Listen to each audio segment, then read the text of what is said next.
Hello, everybody. You're listening to the Big Chill Podcast. This is episode 610, Going for Gold Medal Glory.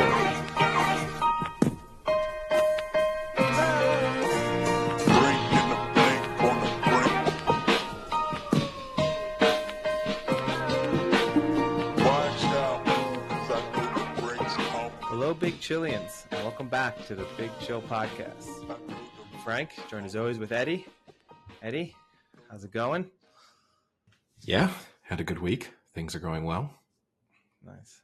I don't know if you saw, but I'm sure you have seen, because I think the whole world has seen Trump's mugshot. Not so interested in the mugshot, interested in the height and weight he listed, which was 6'3", 215.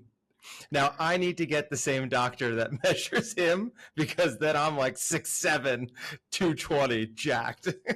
But this is the thing that confuses me. So you mean compared with his original listings? There is no way he is 6'3", 215. No, I know, but I would have thought, because didn't they take your height and weight when you in your process? No.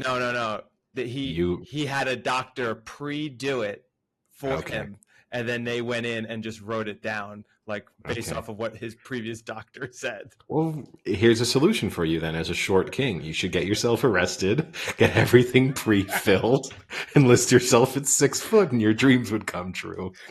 Made me do some digging to see the same body type, that Trump has. Trey Lance, been in the news a lot. Trey Lance is 6'4", 225. So a pretty comparable body type. Mahomes, 6'2", 220. So they are pretty close. Trump just edges him in height slightly. Mike, so if we did receiver, Mike Williams, he's 6'4", 220, and Keenan Allen is 6'2", 211. So he's basically a mix between Keenan Allen and Mike Williams on the receiver end there. Yeah, I mean, obviously those, it's not like a like for like copy and paste or translation, but yeah, I mean, Micah Parsons, 6'3", 245, significantly heavier. See, I do find it interesting. My takeaway is much more his face in the mugshot over anything. Yeah, but that's already overplayed. The fact that anyone wants to say he's 215 pounds is fucking insane. He might be 280 at the lightest. Maybe, or maybe it's just padding. Maybe he's just trying to fill himself out and be more imposing. Maybe it's just a skinny little guy underneath all of that. I also don't think he's 6'3". Everyone says he's tall, though. I don't know. You think he's not the type of guy who's adding at least an inch or two? Well, I do think, and I say this as someone who's 6'2", the 6'3" is like to me, it's the start of being a legitimate tall person. Yeah. Because you get a lot of 6'1", 6'2" people, and 6'3" is where you start to really put yourself into. You're not just over 6 foot anymore. Yeah. And even by sort of, I'm over 6 foot. And by kind of even normal tall person, like the average tall person standards, you're starting to become legitimately quite tall. Like you are rarely going to meet someone taller than you once you get into 6'3" territory. So I can understand if you're 6'2", I can understand bumping yourself up to 6'3". He for sure is, at least. I mean, I guess that height is easy to figure out, right? Because you could just, that's not a challenge. But again, I don't put it past him to wear like lifts for sure when he's in public, and he knows that, because that's what I'll give him credit for being smart. Is he'll be so aware that someone will go out and say like, oh, look, he's standing next to so-and-so, and we know this person is exactly this height, so blah, blah, blah. Like he would have no idea going somewhere what he's supposed to say or do, but he would know damn sure like, hey, listen, give me those 2-inch lifts, because I'm going to be standing next to what's his face, and he's 6'3", so I need to be 6'3" too. Well, yeah, except you have to do it all the time, right? And I pay someone to do that. I do agree with you that I wouldn't put that past him, and that also I could see that he is sort of so narcissistic that he might have been doing that for a long time. Like, but there's also a good chance here that he didn't do that in like the 70s, 80s, and 90s. So we just got to go And back in the records, you're saying. We got to has like get his old medical charts. had a 2-inch growth spurt when he was 66 years old. I'm not. I'm waiting for that. Finally push me into the 6 foot category. Just got to get to my 60s. It was a genetic wonder. But yeah. Anyway, that's pretty much almost as political as we get, I suppose. Yeah. In a week where we were speaking about it pre-podcast, where as we spoke about the president of the Spanish Football Association and his controversial kiss, now doubling down on that behavior and really very Trumpian in his responses to the increased pressure on him to resign. Full investigation has been launched into his conduct. He seems like a dead man walking. Like I cannot. Oh, not according to him. In his press conference, he said very vocally, "I will not resign," 4 times in a row. But he will be fired. To cheers from the crowd. And that's so I can understand. I can't. I have to phrase this kind of carefully, I guess. When I say understand, I don't mean as in I agree with it, but I can see how someone can not be outraged by his behavior, to kind of say, look, it's swept up in the emotion of the moment and we're making too big of a deal out of it, whatever. I disagree, but I can see how someone can get to that position. I can't understand people who are just vehemently the opposite direction. Like, this is where we're going wrong. If men can't just kiss women whenever they want to, what is the world coming to? That's the position, like cheering in response to him defending himself. That seems way too extreme to me. I just can't process that. Yeah. I also loved his play-by-play of the situation, which is not at all supported by any type of video evidence, nor the other person, which I'm sure now the unfortunate part is she's probably being backed into a corner to either not say anything about it or just like not go super against him, because originally her original comment was that she didn't enjoy it. And then she kind of she stepped back already a little bit. But then she came back again. She has subsequently come out again and said she didn't enjoy it, didn't consent to it. So she's made her feelings on it pretty clear. See, but that's what's interesting, because in his play-by-play during the press conference, he said, "Kiss?" question, like as a question, and she responded, "Yeah, okay," and then he kissed her. But also, the thing that overlooks in that situation, you would, if someone said kiss, I think you would be imagining like kiss on the cheek, or I don't think you could possibly have envisaged that he was just going to grab you by the face and plant one on your lips. Like, I don't that isn't in the moment. Even if she did say yes, I very much doubt that's what she was imagining was about to happen. And I mean, her own statements show that is not the case.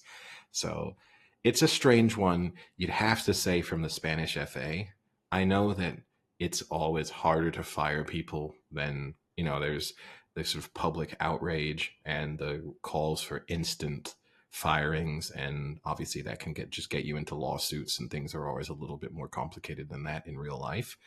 But you would have thought that there could have been a bit more done already. Like, we're approaching a week now. You would have thought that the ball could have really gotten rolling on this one. And for him to still be in a position where he can publicly defend himself to that degree seems kind of crazy. And you just have to wonder from his perspective, what's the end game? Like, does he genuinely believe that he's going to be able to keep his position? Or does he think that the sort of no publicity is bad publicity, and that someone's going to hire him for another job because they're now going to feel as if that is them showing some kind of support for anti-woke culture or something? I'm sure. Who knows? I don't know what Spain's vibe is, so can't fully comment on that. Well, if there are any Spanish listeners out there, which we do have a few, when we break down the data, you can let us know. You can, follow the Big Chill Podcast on X, formerly Twitter, or on Instagram. Search for the Big Chill Podcast on either of those, and you can let us know. And also, our listener numbers continue to increase pretty nicely. But what does help us, obviously, is if you can tell a friend about the podcast, or just leave us a review. So on Spotify, you can give us a review out of 5 stars. We don't have very many relative to the number of listeners we have. So we know that there are a lot of people out there too lazy to just click on the stars. Or on Apple Podcasts and other players, you can leave a little written review. Just helps us push us up the rankings and helps us with the algorithm. We don't ask for much, but Frank always gets uncomfortable whenever I go through this process. Well, I just want naturally, Eddie, to wake up one day and see 20,000 ratings and beautiful comments from our listeners. I mean, I try and do the math. Organic. I try and do the math sometimes on podcasts I listen to that I know are, exponentially larger than us. And I kind of compare how many ratings do they have. And I mean, it's just true. I never rate. It's going to make me look bad from someone who asked to rate podcasts. I never rate podcasts. Ooh, so what a shame. Yeah, I do.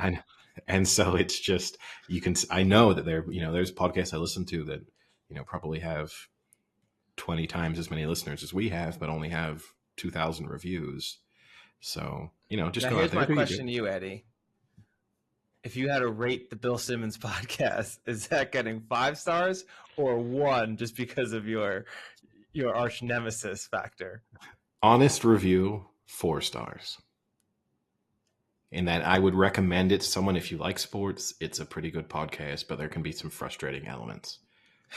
But it's the frustrating elements Bill Simmons' takes.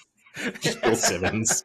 But if you could ignore all of the Bill Simmons and Van Lathan elements, then you could. But anyway, we probably don't need to create more enemies in the podcast community.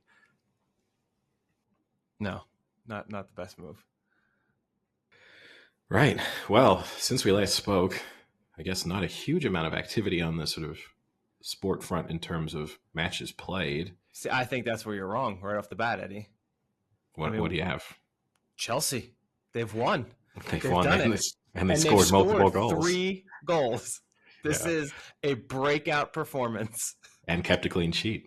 Admittedly against Luton, and I think at a certain moment soon, it was a poll that we did start on Twitter tonight, or X. Hard to make that switch.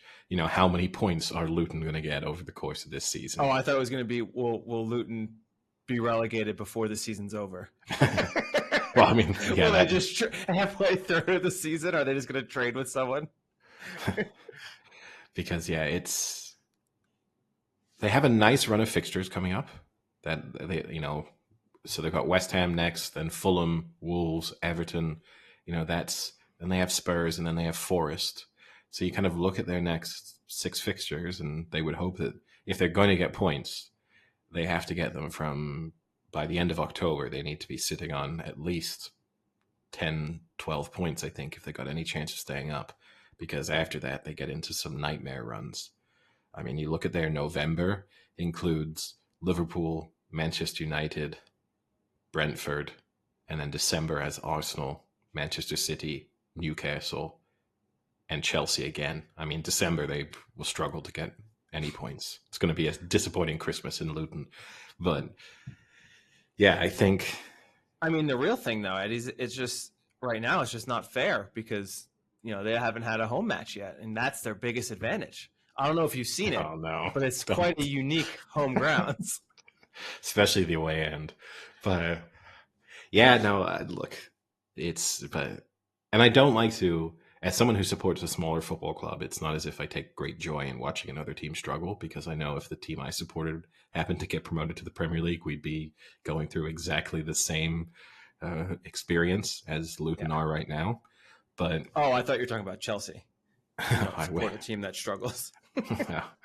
I mean, they're now, I'm not going to say it seems silly from having just beaten Luton at home, but 4 points from their opening 3 matches, given who they played, actually now doesn't look like a terrible points haul. Because you probably would, I think you would have looked at these matches and said, Liverpool opening day, Liverpool favorites. West Ham away, tricky match. And then Luton at home. And I think 4 points from the opening three is probably par based on who they played. Now, factoring in that they drew the opening match, you would have upgraded those expectations. But it's maybe par and both almost the bare minimum, which sounds a bit weird to say because I think 6 seems too high to be par, and so. But it's not a catastrophic start to the season.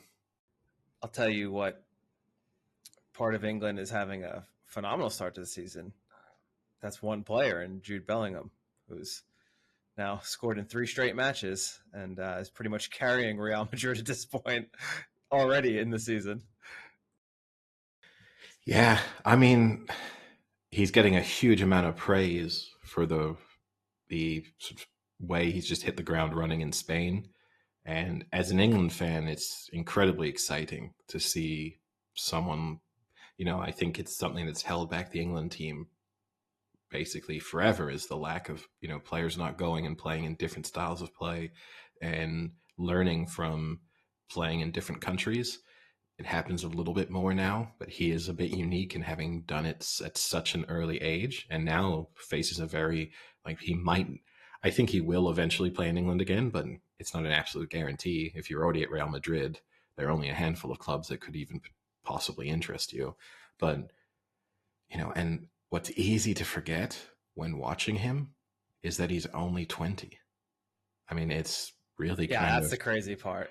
He's so young. I mean, and not just, he's 20, but turning 21, in the 3rd of September. He only just turned 20 in June. So, he's got a full season ahead of him as a 20-year-old. And, he'll get to the end of this season having played a key role for Real Madrid. He's fully established in England's best 11. He'll play in the Euros this summer as arguably maybe even England's most important player by then in terms of just really making things tick. It's exciting. I mean, you got 15 more years of this. So it's he's over 10% younger than Phil Foden. Crazy way to think about it, but yeah. But has nowhere near as many trophies. No, not yet. But I think I don't really care who wins the Ballon d'Or, nor do I really care if an English player wins it. It's not something that I take, I think the Ballon d'Or is kind of rightfully been ruined by the Messi Ronaldo dominance. Like, it's just sort of one of those, the unfortunate byproduct of how good the two of them were for such an extended period of time is that it feels like the Ballon d'Or is less significant, and it will take a few years until when you have maybe 4 or 5 players competing for it consistently that starts to change. But he will be, he's the first England player in a long time who's going to be in with a realistic, not only realistic shout, I think you'd have to say expectation that at some point in his career he'll win the Ballon d'Or. It's just, probably not this year because he's gonna have to fight potentially for the first MLS player to ever win the Ballon d'Or. Well, Messi is going to win it. I mean, that's the reality. So yeah, but not, I guess, due to a full season here, right? Yeah. No, I mean, the MLS element is going to be misleading, but because it doesn't factor in the last World Cup, like his World Cup win is going to fall into this Ballon d'Or. So Messi's winning the Ballon d'Or. It's just that, so it will be a bit strange. And yes, I've had enough of, again, I've already mentioned it previously on the podcast, the ESPN obsession with Messi and Inter Miami. It just needs to end. Like, I don't need. He's been there for a month. They already won a cup. Yeah. And they also need to, these cup names are terrible. Like, why can't they, for example, it really bothers me that it's the League's Cup and not just the League Cup, which is the same format that every European league uses. Why did you have to make it a plural? It really bothers me. Even if it's multiple leagues. But it's multiple leagues in the League Cup in England too. It's every division. No, but right? it's multiple countries. I don't care. It just Well, it you're not in sounds. charge of branding, so I by the sounds of things, no one is, because it doesn't sound good. The League's Cup. It doesn't sound. Even the Cup of Leagues sounds like couple leagues, it's couple leagues. Cup of Leagues. Yeah, is a mild improvement. That took me milliseconds, but it's just terrible. They just can't get anything quite right. How about That's the my leagues, cups, trophy? trophies. Leagues, cups, trophies.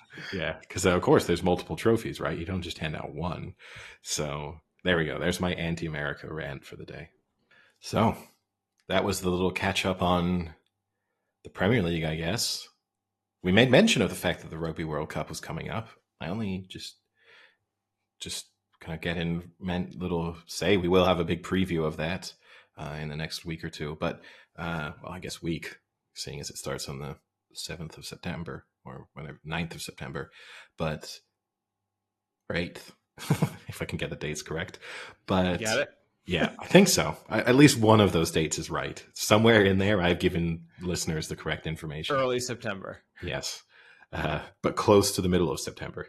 And then, but in South Africa kind of dismantled New Zealand today in a warm up match, which you can't read too much into. But with New Zealand going into it as favorites, certainly with bookmakers, less so, I think, with experts. It's a pretty open World Cup, and you can make a strong case for about 4 teams. But that's be concerning for New Zealand to have been beaten in the manner in which they were. But looking forward to it. Got some more warm-up matches over the weekend, and yeah, as we said last episode, building towards an extremely busy period of sport. I feel like the warm-up loss could go one of two ways. Either it's, like you said, not a very good indication of things to come, or you can use that as a huge motivational tool to kind of say, like, you guys need to wake up quick because look what just happened. Yeah, I think the thing is, certainly from a New Zealand perspective, yeah, maybe it's a valuable wake-up call, and just reminding they had a very good rugby championship, and they kind of looked as if they were getting back into their pomp.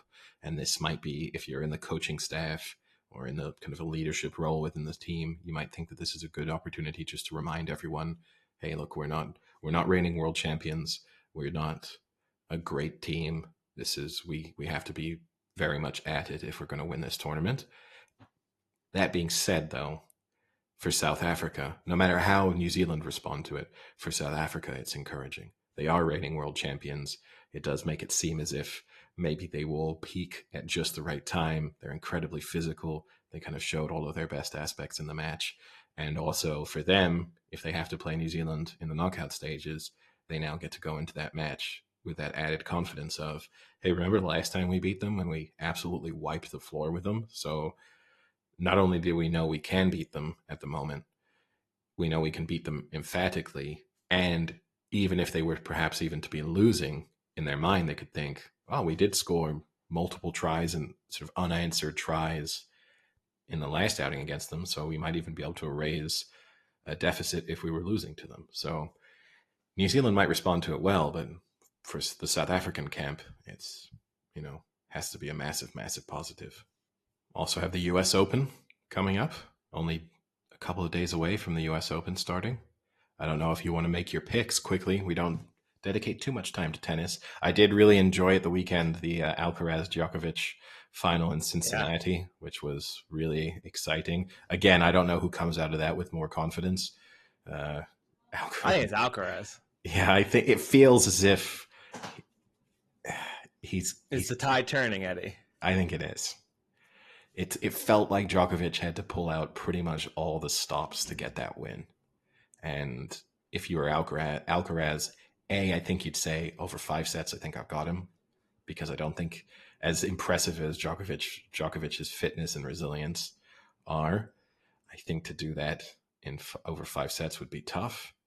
And I just also think Alcaraz has the scariest element he has in his game, which Djokovic made mention of in his post-game comments, and which is, it's certainly not news to anybody. But from a tennis player's perspective, just his ability to cover the court and make you play that one extra shot really consistently. I mean, it's frustrating. It's puts more pressure on you to really try and find the lines and the corners more consistently. There's sort of no easy points really against him. And it's incredible to watch. Like the speed that he covers the court at is just unbelievable. And, in that final, there were moments when Djokovic felt like he won a point about 3 times and then still ended up eventually losing the point. So I think it feels like the tide's turning. It definitely feels like he's getting, I mean, when you hear all of the other players speak about Alcaraz, it also feels like they sense that the tide is turning. Djokovic speaks of him as being one of the toughest opponents he's ever played, which, when you're talking about someone his age, is a huge, it's a huge compliment. Like, that's a crazy compliment. He's played some people. Yeah. Yeah. And so, yeah. Well, I mean, Alcaraz is defending US Open champion. Yes. Yeah, but the last couple of years of the US Open have been weird, right? We had a year where Djokovic couldn't play. We had the year Djokovic was disqualified. I've always wanted us to do at a certain moment in time, like to go into the weird sports stories that we just do forget slightly. For example, the Djokovic disqualification that one year in the US Open is just one of those sports stories that almost completely goes missing from my mind. I'm sure Netflix will have an untold documentary about it in a few years. Probably. But there's so many times when something really significant happens, and even 2 or 3 years later, you kind of forget that it ever did. But I think Alcaraz has to start as the, it feels like it's between him and Djokovic, but you've got to give Alcaraz the edge, I think, at this point. Yeah, Djokovic 3-time champion, 2011, 2015, 2018. So who's your pick? They are almost like joint favorites. So Djokovic is slightly favored, but it's pretty close. I'm going to go Alcaraz. Okay. I wonder, do you know when the final will be? I'm wondering if I'm going to have this weird thing where I'm going to start watching tennis Grand Slam finals on airplanes, because it might be right around that window again. That is possible. That'd be awesome. It's such a great way to waste like a good 2 hours, because those finals matches are usually really long. It's rare that someone gets a 3-set winner. So it's at least going to go 4 or 5 sets, I feel like. Yeah. So the final is Sunday, September 10th. So just be before I travel. Darn. I can record it, avoid it, and then watch it on the plane. Yeah, no one tell me.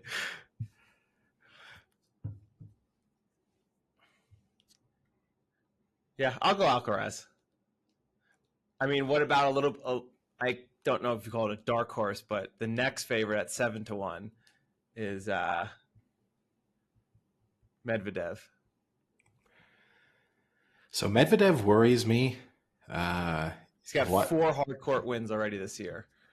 Yeah, but I watched him in a couple of the warm-up tournaments. It looks like he's struggling to hit winners. He does have this unorthodox technique, and it just feels like it's not quite working for him at the moment. And he's just struggling to hit by people, which on hard courts, if you don't have that ability, it really makes it tough to win points. So I don't have a ton of confidence in him. He's lost some matches in the past month or so to some pretty strange opponents, and I think he'll come unstuck at some point. I wouldn't want, it's definitely a player if you'd want to avoid in the draw for sure, but I just can't see him winning, sort of string multiple, wins together without something going wrong. So yeah, I don't think, he just doesn't feel right for him at the moment. Plus, he's just such a head case. Just have to factor that in as well. Then, it worked well for him the 1 year where he could really was able to, use the crowd's hatred towards him to try and push him on. But I think more often than not, that just won't work. So what else do we have in the world of sport? No big NFL news, I guess. Oh, I guess one big topic, we've made mention of it in the past. the Baltimore Ravens finally lost a preseason game. Yeah, I know. They lost to the Washington Commanders. They ended their incredible run of winning games that did not matter.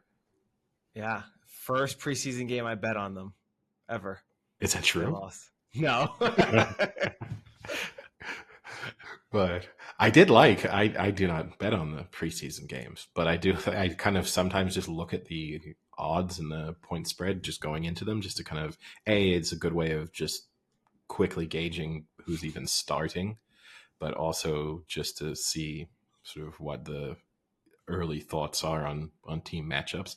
Not week one because of the preseason, because that's just, there's no starters involved. But Yeah, usually week 3 is the best week you're going to get most starters, because 2 and 3 you'll get some, and then week 4 you'll get none. But there's no 4 anymore. But There's only 3, right? Yeah, but the Ravens just start as kind of quite strong favorites every game, just on the back of the fact that clearly Harbaugh and the Ravens actually care about winning preseason games. So, which I guess kind of makes sense. It's usually, I mean, it's interesting because you usually only see now in the second week starters, and most will play for like a drive or two. Like the Giants looked, when their stars were out there, looked pretty good for that first drive, and they took them all out. And you don't normally see them in the third week sometimes, because that's more for like people fighting to make the roster. They usually put that out there, but it depends. You're right, though. It does depend on the team. Like there are some coaches who like to put out their starters in week 3 to, get them warmed up and then get them injured.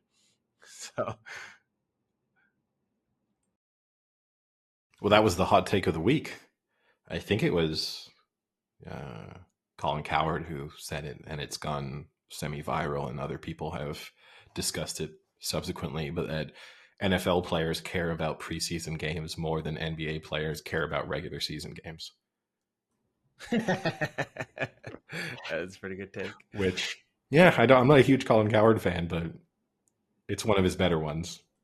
I mean, it's better than saying Dwayne Haskins can't win a Super Bowl, so it's an improvement from him on a couple weeks compared with a couple of weeks ago. So speaking of NFL, Eddie, there was recently ESPN did a poll about gambling, sports betting specifically, and the NFL. I think they polled like 30 players, but the craziest thing I think of the whole article that ESPN put down is they actually laid out what the legitimate rules are, which I don't think fans fully understand, that make you realize how dumb these rules are. So basically, players who have been getting busted for sports betting, none of them so far, besides I think Calvin Ridley, were betting on NFL games. There are a lot of them mostly betting on like basketball. But most of them weren't betting even in the facility. They're betting outside of the facility. But the rule is, if you're away, like say you're playing a game away, you cannot bet from the second you start your travel until you get back. So even though you can be like away at a game the night before the game, be back in your hotel room watching a basketball game, you cannot bet on that basketball game. That's illegal. And that's where some of the people were getting booked, is they were betting like not in a facility, like when they're practicing for their away game, or like, but they're betting like out to dinner with just other players or with their family out to dinner the night before an away game, and we're getting busted. I think that's so dumb. What is the difference between that and being at your hometown the night before a game, being out to dinner with your family and betting on a game? So, I doubt how many of them are out to dinner the day before an away game? But regardless, I actually disagree with you. It makes perfect sense to me that you have this very clear, hey, once you step on the team bus to leave, turn up at the airport, we're in no gambling mode until you get back off that bus. Because otherwise, you're going to get into these massive gray areas discussing it with a player of, hey, I was in the hotel. Okay, yeah, but we have team meetings in the hotel before away games. So actually you're doing it in a team meeting. No, okay, but the team meeting hadn't started yet. So where do we fall here? Oh, the team meeting had finished 20 minutes ago, and I just sat in the room and I placed my bets in the room afterwards. And you're going to have to, the breakdown of that is going to become so much more complicated versus just saying, hey, this is a business trip. You have to abide by business rules while you're on it. And that includes just no gambling. And that I think that's so dumb. to me, it's the reverse. It's so dumb from a player. This might, What's the difference, Eddie? What's the difference if you're traveling to New York City, watching a basketball game in a hotel room and betting on it versus if you're sitting at your house in, I don't know, Columbus, Ohio, watching a basketball match and betting on it? What is the difference? I mean, one is, I mean, you're making you're making the difference there being, there'll still be a moment, I'm sure, even for home games where those same policies come into effect, right? So the timing of them will be different. But the difference to me is just how you sort of conduct and carry yourself whilst you're sort of officially representing the team during that time period. And you're on a road trip. And for the entirety of that road trip, you are, on a business trip. And it doesn't seem that strange to me to enforce very clear rules throughout that moment. To me, it's okay. Maybe fans don't understand this in terms of how some players have been criticized when it's come out that they've broken some of these rules. But do you know who will have definitely had these rules made clear to them? Is the players. So whilst we as fans may not have totally understood the ways in which they could get into trouble, there's absolutely no way that these players didn't have this drilled into them. And so even if you think that the sort of the specific clauses within the rules are kind of stupid, how stupid do you have to be an NFL player and get told no betting when you're on a road trip, and then to still say, oh, come on, I'm in my hotel room and I'm watching this regular season NBA game and I really want to have a bet on it. Like, ultimately, I would say if the guy is doing that, then you are weeding out the players you shouldn't be trusting in terms of how they might breach other gambling regulations. I mean, yes, you're right. And in that regard, they more than definitely know the rules. Whether they're actually paying attention at that meeting, who knows? But they have been told, and they should be aware of the rules. I just think the rules themselves are not warranted. I think the rule should be don't bet on NFL games because the main thing is like you have some sort of advantage because you have insider information. You're in a team facility, maybe you have some insider information about a specific NFL game or things like that. But not allowing them to bet on non-NFL things is very strange to me. Like, they have no insider knowledge from being in an NFL facility. It's not just insider knowledge, right? It's the possibility that you might impact the outcome of a game because of a bet that you've placed. I mean, you're being generous to them to think that their bets on NFL games would be exclusively limited to games that they weren't involved in, and that at no moment in time would a member, like a player on the Houston Texans, go, "We suck anyway, so I'm going to bet on the other team to score a touchdown on the opening drive. Shit, they've got 4th and 3. I better give away a penalty here to make sure they get a first." Yeah, well, we get that. No, I know. You say you get it, but you weren't acknowledging it. I just think it's not that. As I said, I mean, I like betting, but I do worry in American sports in particular. It's happened in Europe and it's happened in the UK already, and they're having to, like, try and move away from how heavily betting has been embraced in some respects. The US is kind of like blindly steamrolling into it at the moment. Went from one extreme of it's completely illegal to, hey, now just everybody can do it everywhere they want. And I do think it's sensible. Well, it's still pretty regulated Compared to before, no, though. And I mean, because you also have to say, you got to be dumb too. Because let's imagine a scenario where I'm an NFL player, I'm stuck in my hotel room and I'm bored and I want to place a bet on the Lakers Kings game that night. And I know that I can't. I'm not allowed to.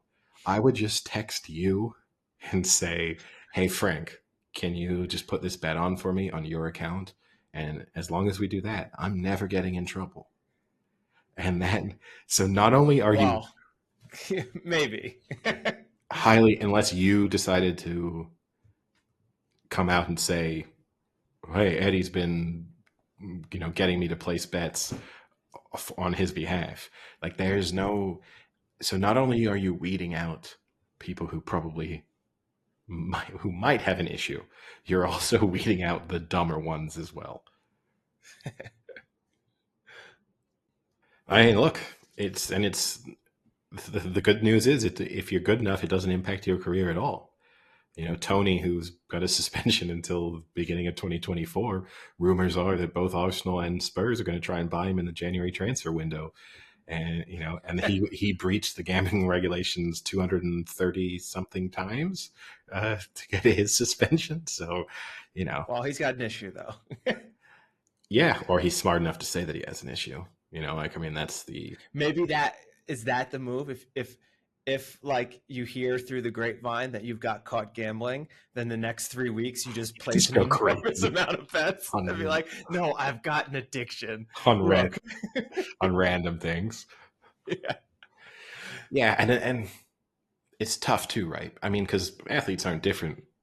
You hear horror stories. Like in the UK, it's been around for long enough, right? You do hear horror stories of these guys turning up. And, someone like Paul Merson, who's super open about what he went through and how he would turn up to matches. And, he tells one story about like turning up with 20,000 pounds and winning in cash and not knowing what to do with it and handing it to his manager. And his manager just put it in his pockets during the match. And then midway through the match, he noticed like 20-pound notes blowing down the side of the pitch, and it's because they like started coming out of the manager's pockets and he wasn't really paying attention. You have all these weird stories. I think as a professional athlete, I think you should have no problem basically saying, you know what, I'm just not going to, for this moment in my life, I'm just not going to bet on sports. I'm going to make sure I remove myself from all possibilities of being even falsely accused of doing something that brings my sport into disrepute. Coming from the guy who broke his sober summer proclamation in 12 hours. I'm not being paid millions of dollars to play a sport, That's the difference. I wouldn't, if a team wants to sign me up, I won't drink a drop.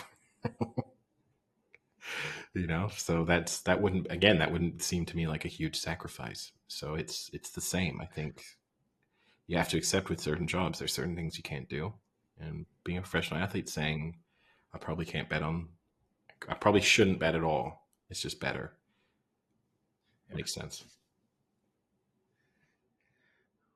Well, Eddie, this week I don't have trivia for you, but I do have, instead of Eddie's trivia corner, we can do Eddie's opinion corner on a what would you do scenario. So I will lay out the scenario that occurred at the track and field world championships, and I want your opinion. So there's been a new rule in some of the track and field events where it's possible for two or more competitors to basically have the exact same outcomes. It's mostly in jumps or pole vault. So pole vault is and high jump are the two most common, because the way pole vault and high jump work is you have 3 attempts to make a jump, and then if you make it, you go to the next height, and 3 attempts, blah, blah, blah.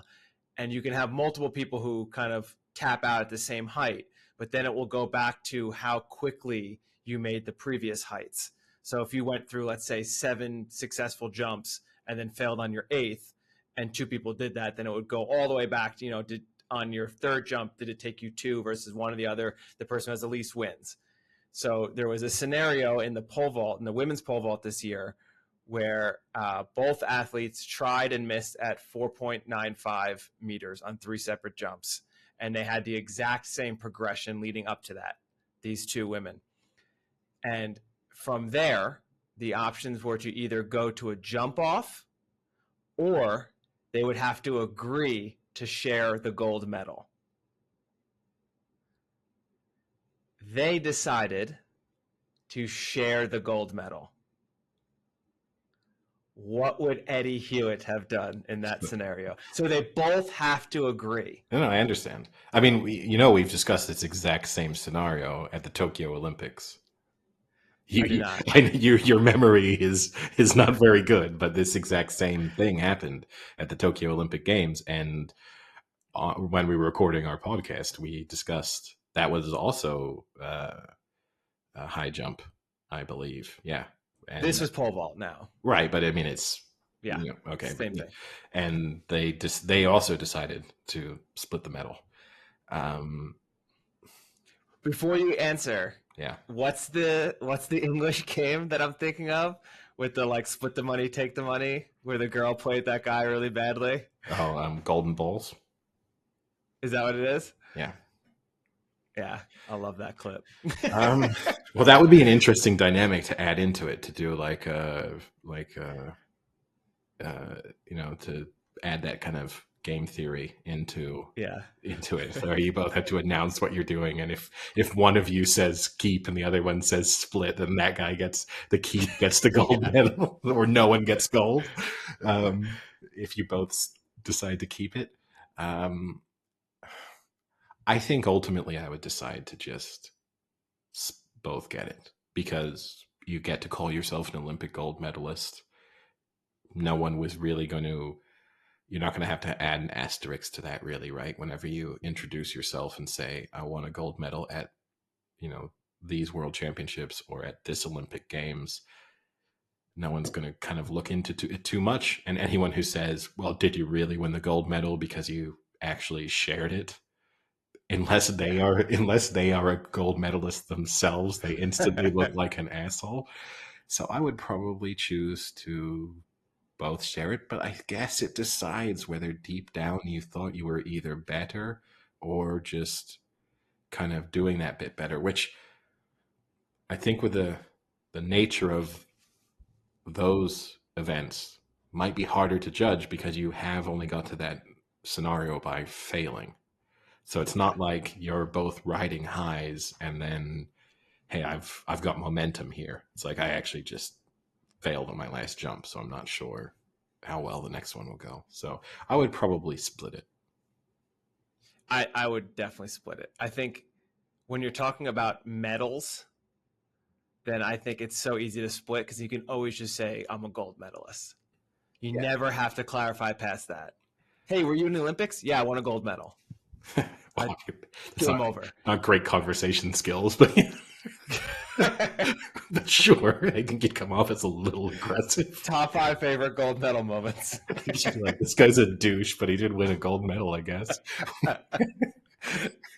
Maybe you don't approach it that, because then they look you up and are like, actually, asshole, you shared a gold medal. Yeah, I think that information comes out. And also, I guess the other argument, right, it kind of goes, it's in line with the Olympic spirit. So to be, even if you ended up winning, I think you'd be criticized almost for deciding. And again, I guess they both have to agree, but for saying, no, I want to continue, and then beating that other person, and then like, well, it's not bad sportsmanship, but is it good sportsmanship? Like, this is a little. I mean, I was trying to think of the scenario when you wouldn't. And I think it would have to take a certain type of person or a certain type of rivalry where they just genuinely didn't like each other, and the one person knew that they were better than that person to be willing to risk it to bump them down to silver. You think? I could think of another scenario. I mean, say you're the greatest pole vaulter of all time. You just know. Okay. And then the person you're tied with is some relatively unknown person, and you think, this guy's just had the day of his life. Like, no way this continues. He set like a PB 7 times over the course of this event. Like, at a certain moment in time, he's due to fail.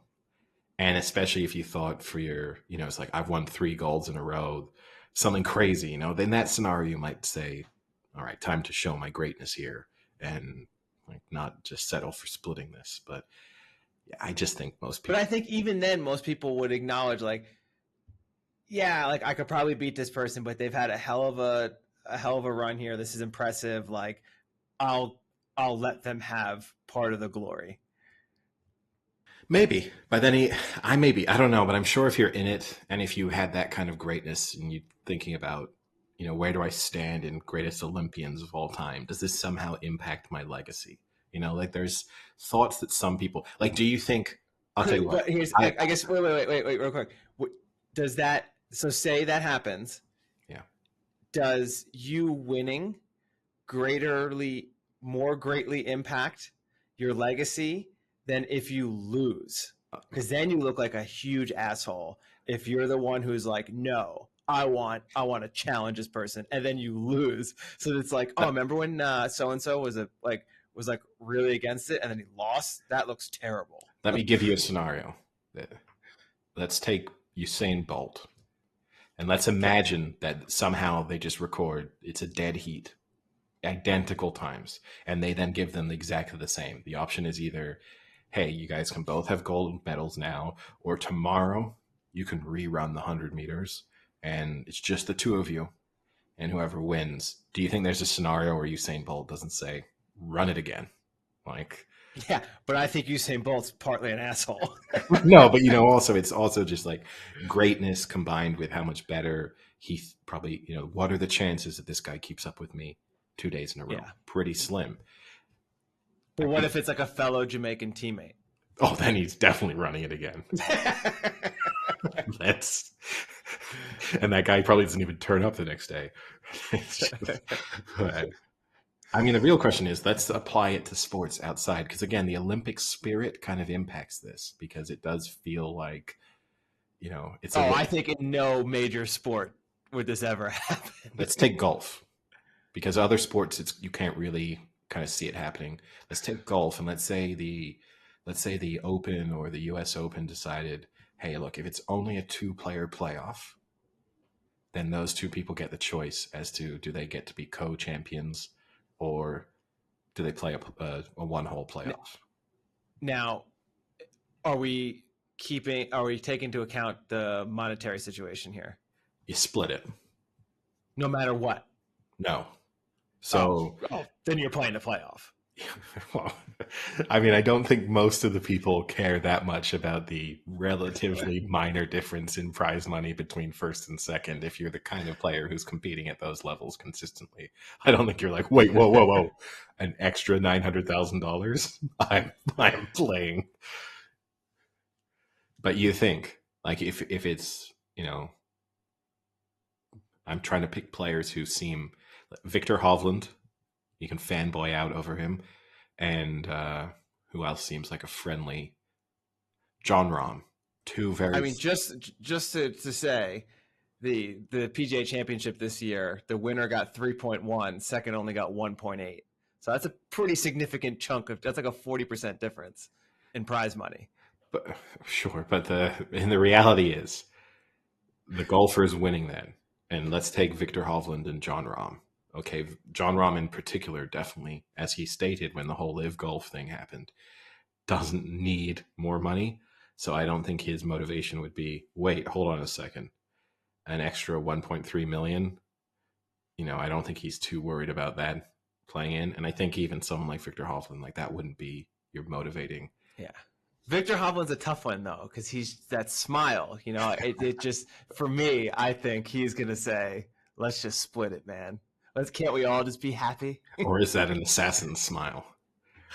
Is that the guy who smiles at you while he shakes his hand and says, let's play the playoff?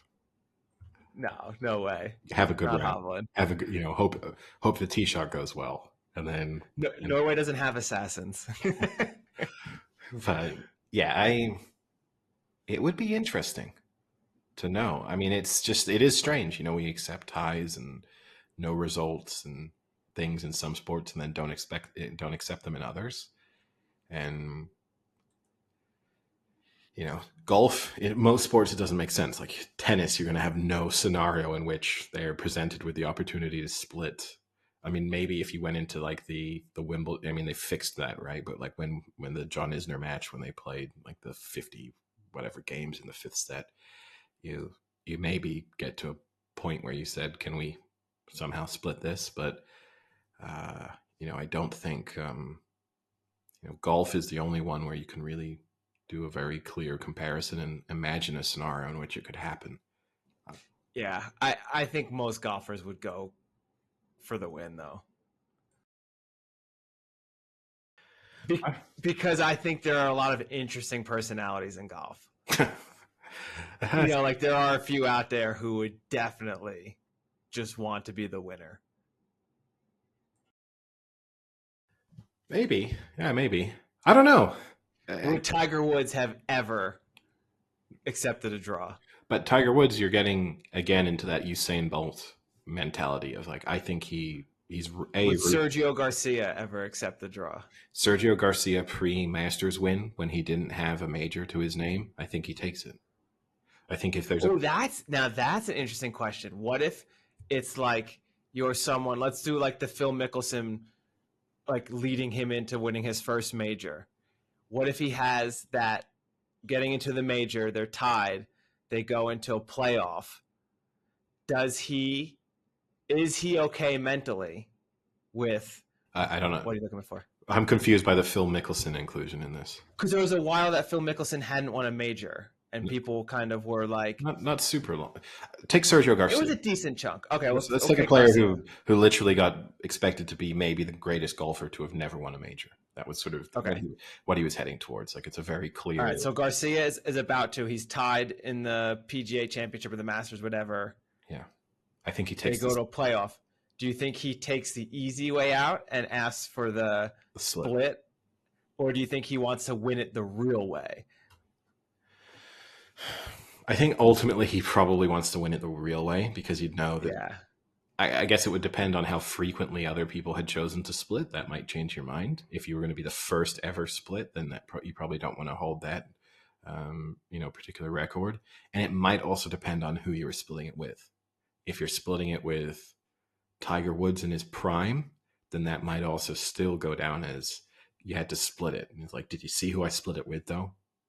Like that was Tiger Slam era Tiger Woods. Like I was the only guy who was coming close to him then. So for me to just tie with him is an honor versus, it's like, it was me and Ian Poulter. Like we both just had a great tournament and we got to the end and decided, you know what, neither of us is ever going to be here again. So we may as well just split it. Like that's a different look. So anything else left on the sporting front or do we move on? I know we teased it about a week ago, the Rotten Tomatoes best 20 or best 25 films from the last 25 years? I'm assuming it's best 25 given it's 25 years. Yeah. Do we go down this list? Which I think will upset me less than the TV. Yeah, I think it will, but partly because I don't think you watch as much movies as you do television.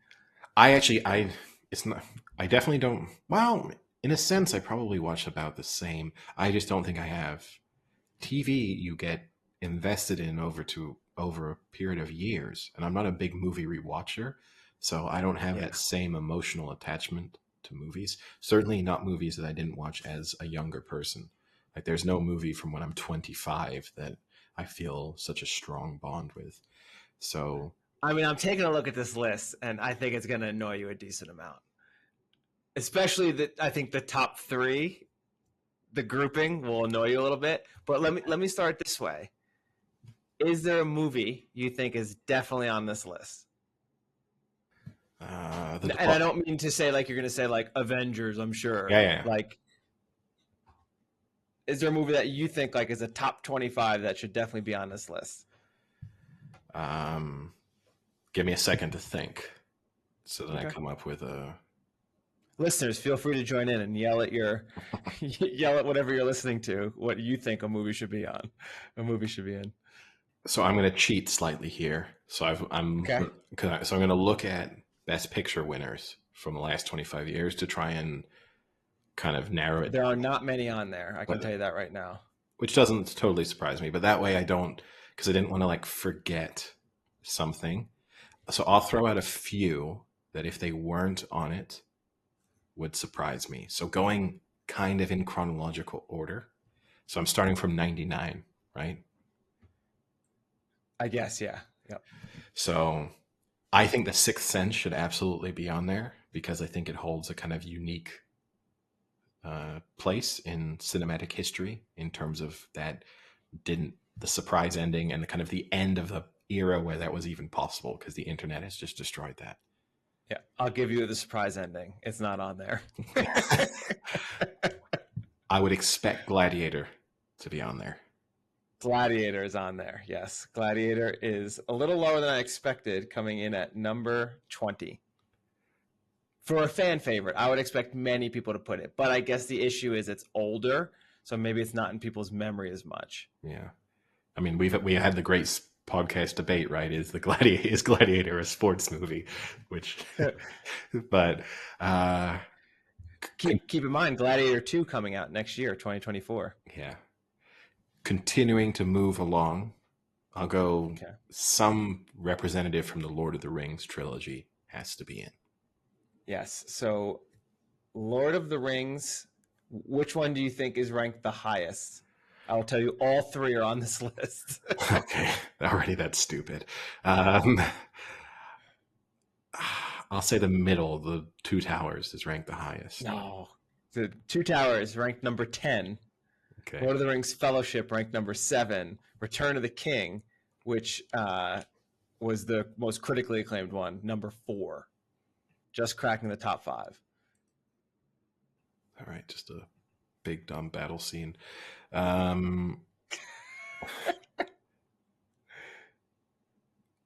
So if I'm going my list, I really liked The Pianist. I would put The Pianist in the top 25 movies from the last 25 years. The Pianist is not on the list. I would put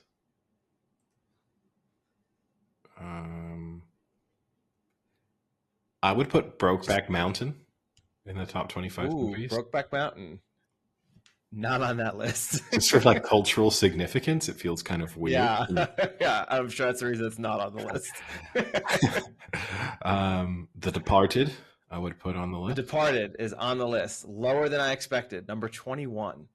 No Country for Old Men, I'd put on the list. No Country for Old Men, definitely on it. Number 18. I like that the slight slip there. It sounded like you said No Country from Old Men, which would be a very different movie. I might say I didn't love this movie, but again, for cultural significance, maybe Slumdog Millionaire. Slumdog Millionaire is not on the list. I'm guessing The Blind Side definitely not making it after recent events. I think I can skip all of it. Oh, does Up make it? Up did not make it. Okay. There's only 2 animated movies. No, 1 animated movie. I thought the sequel is it one of the Toy Stories? No. Okay. Unfortunately, that would be the only one I think should legitimately be on it. I'll say Inception is probably there. Inception, number 3. Okay. I don't particularly like this movie either. But I would say The Social Network, people just like lose themselves over The Social Network. Social Network, surprisingly not on the list. I thought that would definitely be on the list. Man, it gets tough. Django Unchained? Django Unchained, not on the list. I don't know if any Tarantino movies. I'll also guess... I'm not a huge fan of this movie, but it would surprise me if it's not on the list because, again, it has lots of things that people just love. So I would say I would expect The Wolf of Wall Street to be on this list. Sorry, first I wanted to go back. There is one Tarantino movie on the list, not Django. Wolf of Wall Street, not on the list. I thought Wolf of Wall Street would be on the list as well. Surprises me. I was surprised. So if it's that is a crowd favorite. Tarantino movie from the last 25 years on the list, is it Inglourious Basterds? Inglourious Basterds at number 17. Okay. I think I like that better than Django. Again, Django's like a little like it's a little too controversial for me, I think. Okay, can I go for this is my Eddie pick for the a movie I feel super strongly about that should absolutely be on this list, which absolutely will not be on this list. Hell or High Water. Hell or High Water, not on the list. Shocker. And kind of. I love Hell or High Water. Yeah, great movie. Should be on the list. I mean, I guess I've already named quite a few. Is Dunkirk on the list? Dunkirk not on the list. Interesting. Is La La Land on the list? Ooh, La La Land, number 23. It is enough to make the list. Okay. And I'm avoiding the easy take of just some like comic book movies here. Okay. I'll kind of wrap things up. Is 1917 on the list? No. Interesting. That movie just like disappeared. It did for people. It's never on television. I've never seen it on any network television show. Like I never see it. Is Coda on the list? No. They just fuck society here on this list, huh? It's your fan favorites, Eddie. I know, you think fans care about Coda? I would have thought there were a lot of people who would have just like these get upvoted a lot just on the basis of the significance people felt that they had. Okay, at this point I would have to cheat and start going to the just kind of big budget obvious winners. Like Black Panther is definitely on the list. Black Panther not on the list. Whoa, oh, this is a real fuck society. If we're gonna have to, they're gonna be slipping in multiple Marvel movies, and Black Panther doesn't even make the list. Okay, so Endgame, probably number 1. Yes. No, Endgame is number 5. Avengers Endgame. All right, give me the top 5. Give me the top 5. All right, top 5. Number 1, The Dark Knight. To me, that's the only superhero movie that I could even, and maybe Black Panther, again, for the sort of cultural significance. The Dark Knight's the only one that I could possibly put on this list as being like a genuinely, legitimately good movie. Even then, I don't think it should. It's a horribly overrated movie. Definitely doesn't deserve to be number 1. Like, and there's two things. Certain things get reinforced, and I don't mean this in terms of making fun of either the ways in which these people died or them dying, but like, here comes a hot take. No.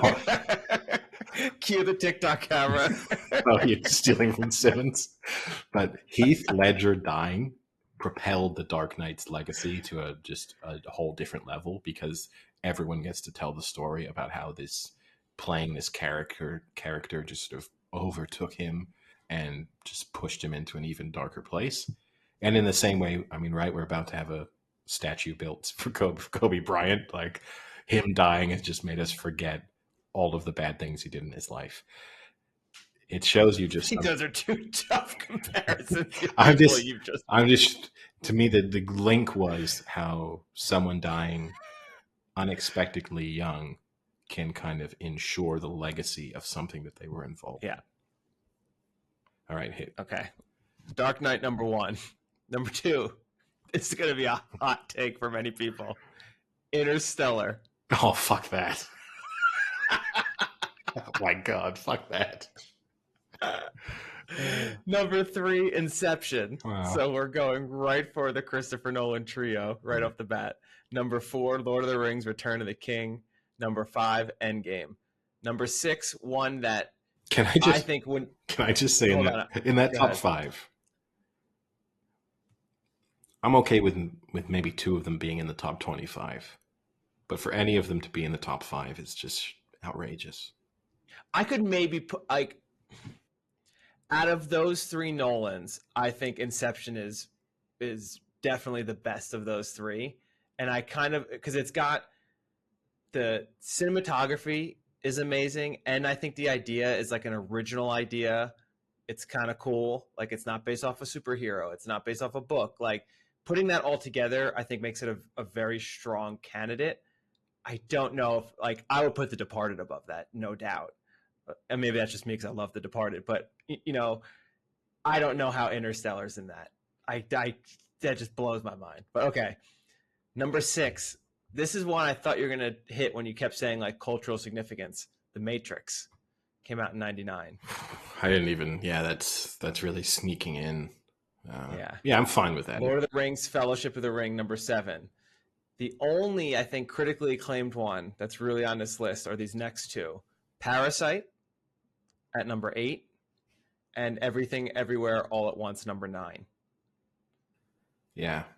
Okay. Two Towers, Lord of the Rings, number 10. I mean, this one. What does it say about our society that the Lord of the Rings trilogy occupies 3 of the top 10 spots? What is it? 2. I think 3. Yeah. 3. What does that say? Right. That 30% of the best 10 movies made in the last 25 years are from the same trilogy. Like, just it's such a damning indictment of the state of modern cinema.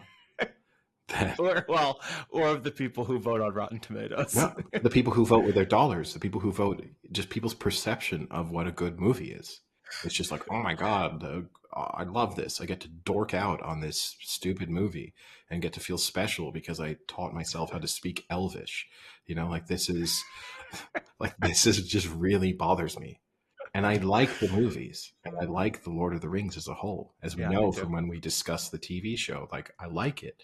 But, and again, if we were to create rules like we created for the TV shows, if you're in a trilogy, or if you're part of a sequel, prequel, you can have one Matrix movie, one Lord of the Rings movie. Otherwise, it's stupid.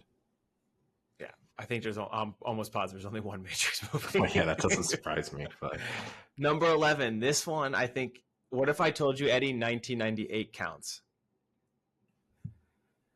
If 1998 counts, then I would choose Saving Private Ryan. Yes, exactly. Number 11 deserves it. Yeah. Number 12, 1999, Fight Club.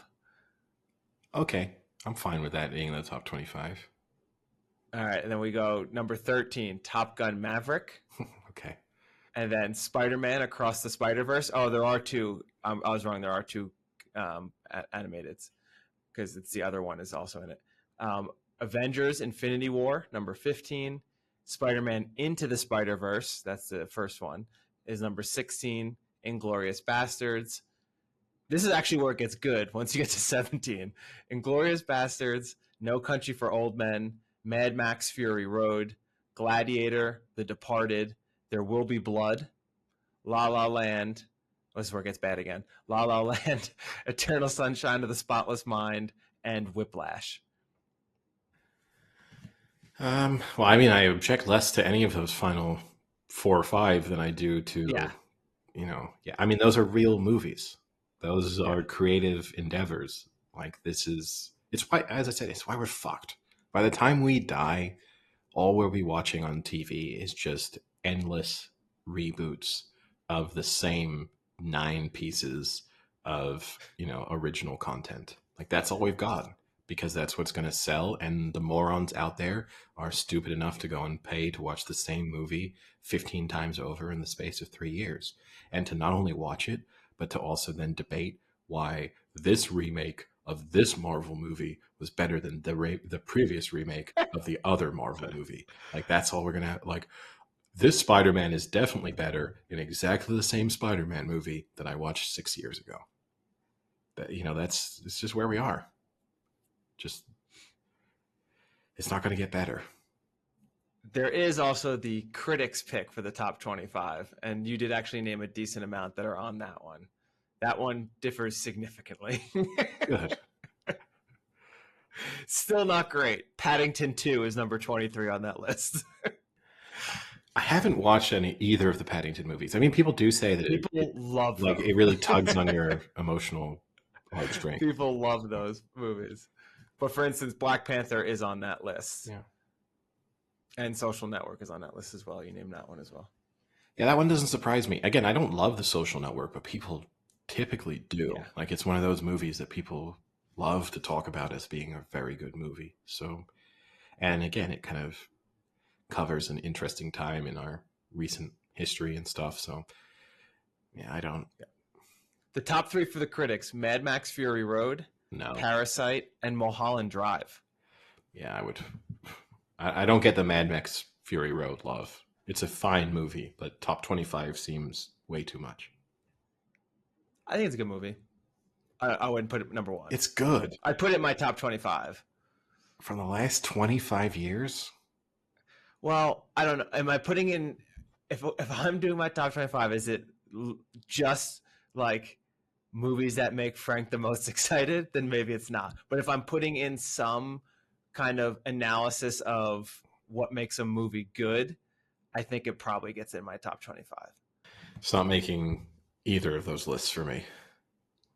Like, for instance, a movie I absolutely love that I don't think would be on anyone's top 5 is Atomic Blonde.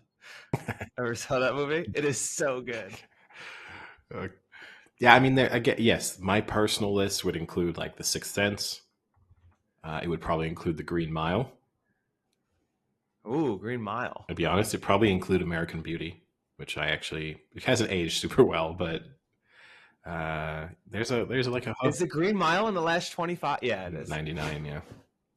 It's got to be close, I was going to say. Yeah.